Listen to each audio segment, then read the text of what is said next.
What is up, everybody? It is me, Dan, moderately anonymous MTG, and we're back here today with some more of the great cEDH content in the multiverse. We are here to talk today about some of the most underrated and underrepresented partners in the cEDH meta. And just before we hop into the deck text, I want to give a shout out to Wizards for sponsoring this video. If you want Wizards to keep supporting awesome cEDH content like this, go order yourself a box of Lost Caverns of Ixalan from the link below. It is a big help to the show. Big shout out to Wizards for doing this. We appreciate it. And now let's go ahead and hop into some deck techs. So the first deck that I want to talk to y'all about today is Thrasios, and a legend you may or may not have heard about before, Alina Kessig Trapper. This is one of the uncommon legends from Commander Masters. She's 5 mana, that's 4 and a red, for a 4/3 human scout with first strike, and she taps to add an amount of red equal to the greatest power among creatures you control that entered the battlefield this turn. So basically, you can see where we're going with this. We're trying to make a bunch of mana with Alina and dump that into various things that are going to translate into infinite mana for Thrasios, and then we can win the game with Thassa's Oracle or Finale of Devastation. One of the important things about Alina's ability is that she is checking for the greatest power that entered the battlefield under your control this turn, so it doesn't have to be in response to one of your creatures entering the battlefield. If you have something like one of the classics that we have in this deck list is Phyrexian Dreadnought, which is a 1 mana 12/12 that sacrifices itself when it enters the battlefield unless you sacrifice any number of creatures with total power 12 or more, or you sacrifice the Dreadnought. So if you pay your 1 mana, get your Dreadnought onto the battlefield, immediately sacrifice it, Alina is going to remember that that 12 hit the battlefield for the rest of that turn, so you're good for that whole turn. Now, our big hits for Alina in this deck are, of course, the Phyrexian Dreadnought, like we already said. Another card that's familiar to you if you've ever played a mono green Selvala list is the Phyrexian Soulgorger. This is a 3 mana 8/8. So you can see way undercosted mana value for this huge creature, but that's got a big drawback. But the drawback is never going to apply to us because we're never going to have this on battlefield for more than one turn. So like I said, these are our 2 big targets with Alina, and what does that help us do? Well, these help us go infinite with 2 different artifacts that we have in our deck. Those 2 artifacts are Staff of Domination. This is an old but classic spell. You've probably seen this a million times if you've been playing EDH for a long time. It taps to do a bunch of different things, or you can pay 1 to untap the staff. But basically what's going to happen is if we can make our 12 mana with the Phyrexian Dreadnought or our 8 mana with the Soulgorger, that is going to be enough for us to be able to tap Alina, use the staff to untap Alina, and then use the 1 mana to untap the staff, and allow us to go infinite on red mana, dump that all into Thrasios, and enact the rest of our plan. The other one is one called Umbral Mantle, which is another one that you've probably seen if you've played any of these green elf decks, if you're familiar with those. This is another one. I want to say that this goes infinite with Yisan. 3 mana equipment, 0 to equip, so this is our most efficient way of doing this. Umbral Mantle gives our equipped creature the ability to pay 3 mana and untap it. So obviously if we have one of our creature enablers on the battlefield, we use the Umbral Mantle. Alina is now once again making infinite mana with her tap ability that we can feed into Thrasios. Outside of that main combo, we have a couple backup combos. We can do something like Dockside Extortionist and Temur Sabertooth. Sabertooth, of course, bounces Dockside back to our hand to make infinite mana that we can then feed through Thrasios. I thought about doing something with Baron Master Wizard here, but it seemed like a little bit of a hat on a hat when we've already got a couple different ways to go about making infinite mana. Another thing I thought about was Cloudstone Curio, maybe bringing that in over one of the staff or the Umbral Mantle slots, which I think would be another just fine way to do it. The thing that is a little bit tricky about Cloudstone Curio is ideally you're going to be using Alina's tap ability to make all of the mana for the Cloudstone Curio loop, and we just don't have a super high density of red creatures. We could do it with maybe like Imperial Recruiter, Ragavan, or Orcish Lumberjack would be the cheapest and easiest ways to do it. Of course, with Dockside making treasures, that means that you can loop it with other things like Flesh Duplicate or any of our other creatures, as long as you're netting enough mana between those 2 creatures. It's just a little bit more difficult. For the most part, this looks like a pretty normal Temur Storm list. Some of the real cheeky slots that we have in this list, Spellseeker is not one that you're not used to seeing, but it does perform a lot of really cool functions in this deck, where it can really tie a lot of the different pieces together, including getting things like Finale of Devastation or our Neo form. Displacer Kitten means that no matter when our big creatures come into play, say if we do for some reason hold over our Phyrexian Soulgorger for a turn, we can use any non-creature spell to blink the Phyrexian Soulgorger, have it come back into play under our control, and then Alina will be reading that card again for the amount of power and toughness it has. Scale Up is a very fun way that we can turn any of our creatures into an infinite outlet with our Umbral Mantle or our Staff of Domination. It's going to turn it into a base power and toughness 6 for whatever the creature is, and 6 is going to get us over the hump of either using that Umbral Mantle or using the Staff of Domination, which only costs 5. With Umbral Mantle, it is going to cost even if we're also having to cast the Umbra Mantle that turn, but once we're using the extra 3 to untap, we're instantly going infinite, no need for extra mana there. Cards like Transmute Artifact and War of Invention help us to get our Umbral Mantle pieces into play. We've got plenty of creature tutors, like I said, with Finale, Neoform, we've got Eldritch Evolution, we have got our Invasion of Ikoria up on top, we've got tons of different ways to put the creatures that we need into the battlefield. One of them that I like the most, this is some Legacy tech that I have taken from the different dress down decks in Legacy, is using Urza Saga, which on Chapter 3 can go get us something that's very valuable, like our Jeweled Lotus to help us pump out the Alina, because Alina does cost 5 mana, like we said, or, you know what else costs 1 mana? One of our combo pieces, Phyrexian Dreadnought. So yeah, Urza Saga goes to 3, Phyrexian Dreadnought only costs 1, comes in under our draw step, easy peasy win the game. Next up on our list is a green uncommon, again for Commander Masters, that you may or may not have heard about. If you were keeping an eye on our short series over on YouTube, you've seen me talk about this card before, and this deck actually in particular. Shout out to Jimmy's17 for this awesome deck list. This is Tymna the Weaver and Halana Kessig Ranger. Halana Kessig Ranger is a 4 mana that's 3 and a green for a 3/4 human archer with reach. Whenever another creature enters the battlefield under your control, you may pay 2 generic mana. When you do, that creature deals damage equal to its power to target creature, and of course that's partner. So if we take a look at this deck list, what is the primary function of that ability on Halana? That is to proc things like Protean Hulk. Protean Hulk enters the battlefield, whether we're using some sort of cheating effect like a Pattern of Rebirth or something like that, we immediately can pay 2 mana and have the Protean Hulk kill itself and then go enact our combo in a way that is extremely hard for most decks to interact with. In that same vein, we've also got the Boonweaver Giant combo. If you're a fan of the old Boonweaver Giant combos, this is using that old combo with Pattern of Rebirth to go ahead and get the Protean Hulk out. But most importantly, what this effect does is it just gives us more actions to perform in the command zone. I think traditionally a lot of these Abzan decks that run Tymna at the helm are also running something like Kamal or Kodama, which are both great value pieces, but they really don't do a whole lot. And especially with a deck like this that is clearly trying to slow down the game a little bit, we see this one singular copy of Archon of Emeria. It's not a plan that we're totally committed to, but this is a deck that is trying to slow down the board a little bit, and having something like Halana that is not only cheap to cast from your command zone, but also does an extremely valuable thing of keeping the board clear for this creature deck, being able to control things that are going on the board in terms of creatures, extremely valuable actions that you can take under a rule of law, under all of these different stacks pieces. And while we can point to something like Armix Filigree Familiar that also performs a similar function, this being in green obviously means it serves a much different function. It's part of a different color pie. We're able to mix and match it with different things, including Tymna, to get to our 3rd color. And it becomes a really unique piece of this value-oriented Abzan deck. In terms of the deck list, there's not a whole lot that is specifically playing towards Halana being in our command zone. We've got just a very tight list of some of the best cards in these colors, but what you do see that plays towards Halana is having those 33 creatures, and a thing like Academy Rector as well. These are all creatures that are all fine and they're all good and playable, but normally we're looking at a deck list that is a little bit slimmer on our creature count because they don't quite perform as much of a function, but all of these creatures being able to combo with Halana and Tymna are both really great value.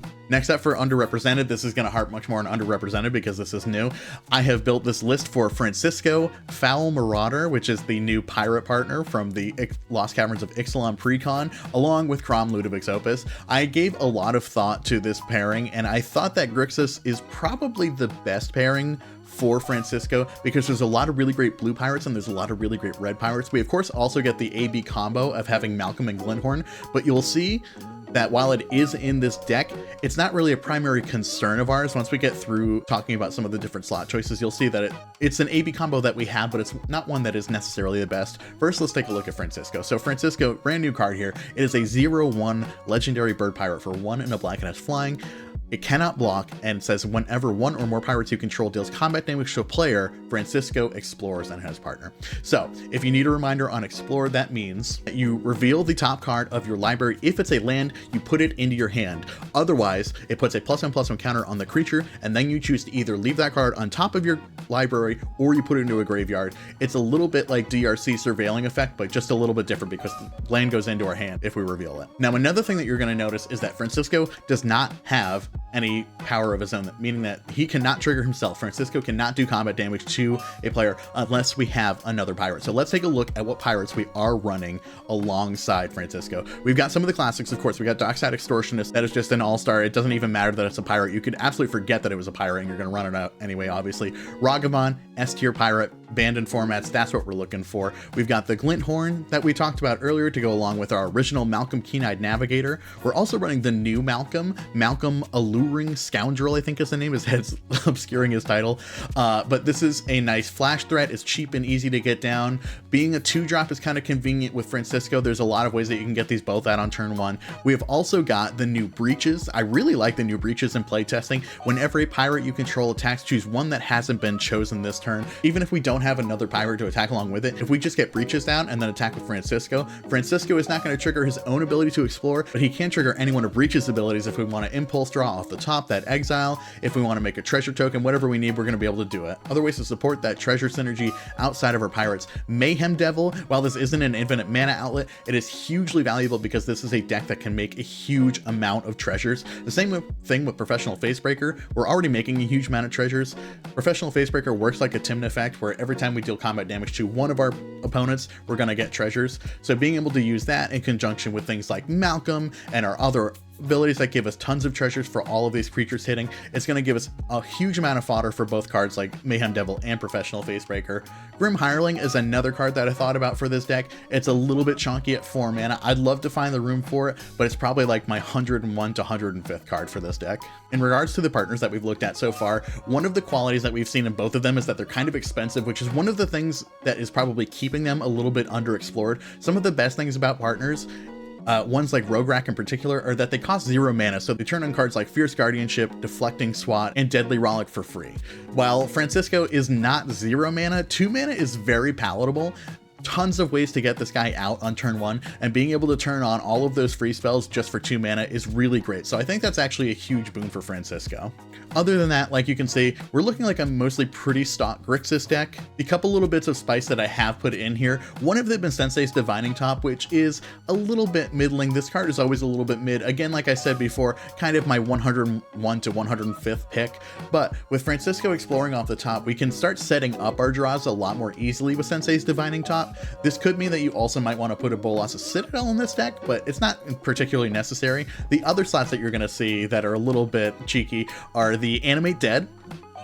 Reanimate is a pretty usual suspect in a list like this, but the big thing that we can explore into the graveyard is, of course, our Consecrated Sphinx. So I gave a lot of thought to, I wanted to make it one particular monster, and there's a lot of different ways that you can go in Grixis for big monsters. Vilas and Razaketh are both obviously really great choices, but basically what I wanted for in Consecrated Sphinx in this slot, in this big monster slot, is something that was extremely powerful, affected the board very quickly, but was also something that was extremely castable, and 6 mana just isn't too many. Like I said, we make a lot of mana all the time, so it's not too much.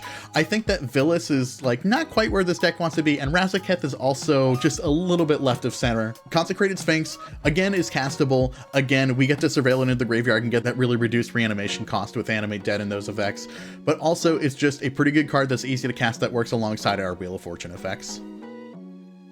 Last up on our list here of underrepresented and underappreciated partners is another 2-mana commander, and this is a deck list by a fan of the show, Samurai Dancer. I've seen them plenty of times in our Twitch chat chatting it up, so big shout out to Samurai Dancer if you're watching today. But Kediss, Emberclaw Familiar, is the card that I want to talk about. Kediss, it is a very innocuous but very powerful card. So the combo with Kediss and Malcolm, if you've never seen this deck before, Malcolm you're probably more familiar with. Malcolm says whenever one or more pirates you control deals combat damage to a player, you make a treasure. Kediss says whenever a commander you control deals combat damage to a player, it deals that much damage to each other opponent. So now every time you're hitting with Malcolm on one player, Kediss is going to trigger to hit the other players. That will trigger Malcolm to make 3 treasures for every combat. Imagine that. Imagine just getting a Black Lotus every single combat. Of course, you can see by the title, this just recently won the Mox Masters Invitational, so a proven deck list for sure. Kediss, I think, is still very underrepresented and very underexplored in the meta. Samurai Dancer, I listened to a great interview with them by our buddy Mons over at cEDH TV. I'll make sure to link that above. He thinks he is pretty close to having solved Kediss and Malcolm here, but of course with new cards coming in all the time, that remains to be seen of how long you can actually solve a deck for. But I do love this deck list. It is super tight. You can see here that we have got Samurai's custom tags here. But we have got our different tutor effects, we've got our cheap interaction, our win cons, which are of course Glinthorn Buccaneer. We've already discussed that combo with Glinthorn Buccaneer and Malcolm. Niv Mizzet works along with the various curiosity effects that are in this build. And of course we've got Underworld Breach and Brain Freeze. I love this section titled Bait. All great cards, but again, all ways that we can throw the scent off of our more important creatures. We've got our cheating creatures, which are going to get our various big dragons into play, or the One Ring, or Defense Grid, or whatever it is we happen to need at the moment. The curiosity effects in this deck are very, very cool, because we've already discussed this effect with Kediss and Malcolm together. So when you put a curiosity effect on Malcolm, and he's also hitting all of these other 3 players for combat damage, that means we're not only making a Black Lotus, but we're going to draw 3 cards every time we deal combat damage. We've got a suite of clones, and these are basically just here to copy our different value creatures, as well as mostly just copying Dockside Extortionist, since it is one of the win cons. But you can see here, it's got its own column just for Dockside Extortionist. We've got the full suite of extra turn effects in red, all of our free interactive spells. These are the hacks, these special slots that we've got just for being a Kediss and Malcolm deck. So we've got Artificial Evolution, which is an older one. If you are an old EDH head or old Magic head, you might remember this card. A single blue for an instant that says change the text of target spell or permanent by replacing all instances of one creature type with another. And you can see our other effects here are Maskwood Nexus and Trickery Charm, which is also from Onslaught. It says choose one. Instant speed. Target creature gains flying until end of turn, or target creature's type becomes the creature's type of your choice until end of turn, or look at the top 4 cards of your library, put them back in any order. So you can see the through line here is that we're changing creature types, and those creature types are being changed into pirates. So let's take a look at the regular tags so we can see all of the creatures together. Some of the most important aspects of this deck are the pingers, which are the Reckless Fireweaver effects. Whenever a treasure enters the battlefield, it's going to trigger these Reckless Fireweaver effects. We're going to deal damage to each of our opponents. Now, you did see the alternate win con tags above things like Underworld Breach, and that is because Samurai considers these to be the main win conditions of the deck. If you can change something like Reckless Fireweaver into a pirate, put a curiosity effect on it, start casting spells, that means that Malcolm is going to trigger every time it deals damage to those players. It's going to keep drawing you cards, it's going to keep making you more treasures and pinging your opponents, and as long as you've got a spell to cast, you're going to continue this chain. This is a deck that I think does really well because it has, one, a lot of interesting and unique pieces, and I think for that reason really flies under the radar of a lot of the more suspicious kinds of Grixis piles, for example. And while Kediss, again, is a really innocuous small piece of this, it is really the cornerstone of what makes this deck work and push it over the edge. You've seen probably other red-blue pairings with Malcolm, like with Malcolm and Breaches, which is also a super cool effect, but the ability to take over the table, to deal equal amounts of damage to all of your opponents at the same time with Kediss is really just insurmountable in terms of the kind of advantage that gives you. And it might be totally true that this is just one of the best shells for Kediss in general, but again, as cards continue to come out, as we continue to get new partners and new pairing possibilities, I think that Kediss is going to continue to be a strong contender and one that we should definitely keep our eye on if we're going to look at partners and try to brew them to their full potential. Well, there it is. There are my picks for some of the most underrepresented and underappreciated partners in the cEDH meta. I know that there are plenty more. I had to do a ton of research for this and look at a ton of different deck lists, and I know that there's a never-ending supply of partner decks, partner pairings, and I'm excited to see what y'all have. If y'all have any super spicy pairings, please let me know in the comments. I love to take a look at different deck lists. If you want to see these deck lists, these are all going to be linked in the video description. And again, one more big shout out to Wizards for helping support this content. If you want to help support Wizards, support me, make sure you go use that link in the video description. Pick up yourselves some Lost Caverns of Ixalan boxes, and thank y'all so much for watching. We will catch you next time. Be good to yourselves, everybody.